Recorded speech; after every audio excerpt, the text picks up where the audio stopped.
Аав нь ажилдаа явлаа.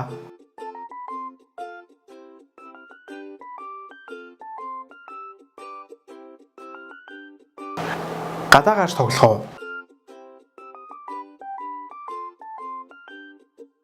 Эмээ өвөө хоёр нь одоо ирнэ.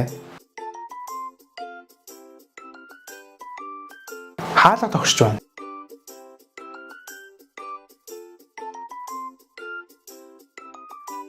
Ажилдаа яваад ирлээ.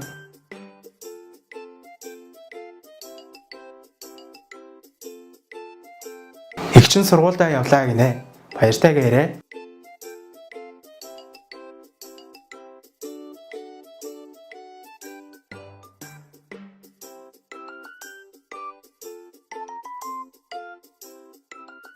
Хөөх, ямар гоё юм бэ? Баярлалаа. Найзтайгаа хамт тоглоод дуусчихсан уу? Гэрлүүгээ явах уу?